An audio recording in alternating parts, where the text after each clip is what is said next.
Well, Mr. Biden is in Vietnam after having been to the G20 summit in Delhi. The summit's now finished and India has formally handed over the G20 presidency to Brazil. Prime Minister Narendra Modi completed the transition by passing the ceremonial gavel of the presidency to Brazil's president, Luiz Inácio Lula da Silva. Earlier on, the leaders gathered for a ceremony at the memorial of Mahatma Gandhi, India's independence leader. On Saturday, the group issued a joint declaration on the war in Ukraine, but the statement made no mention of Russian aggression. Christian Fraser is in Delhi at the summit. He sent us this update. The leaders jetting out of New Delhi this hour at the end of 2 days of the G20 summit, and I would think immense satisfaction on the part of the Indians that they got the communique across the line, because when the leaders arrived here 48 hours ago, there was a giant gap in that text, specifically in relation to Ukraine. There were 200 Sherpa meetings to find the right language that would find consensus in the room. But today, as the gavel was passed to Brazil, that communique adopted in full. Earlier in the day, though, a lot of it was about the ceremony. The leaders were out and about in New Delhi. First, let's focus on Rishi Sunak, who went to a Hindu temple, proud Hindu himself, of course, with his wife Akshatamurti. This was the Akshardhan temple in New Delhi. He prayed there, they were shown around the temple, and then he made his way to Rajghat, which is the memorial for Mahatma Gandhi, who of course was assassinated in 1948, just after India had secured its independence from the British Empire.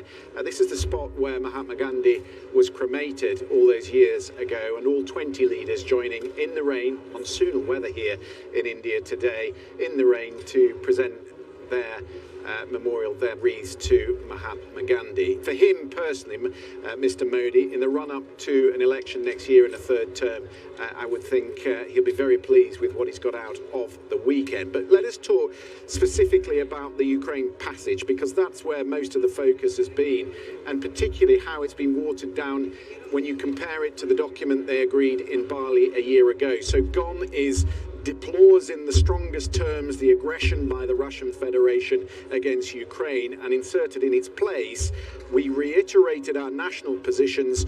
All states must refrain from the threat of the use of force to seek territorial acquisition. Sergei Lavrov has been giving a press conference, clearly well satisfied with the language that they've secured, but he spoke specifically about the Black Sea initiative, the supply of grain which they've cut off. They've walked away from that deal, and they've renewed their bombardment of the Ukrainian ports, which was widely condemned here. Mr. Lavrov said it is possible to revive the Black Sea initiative as long as the West removes obstacles to the export of Russian grain and fertilizer. Here's the response from the British Prime Minister, Rishi Sunak.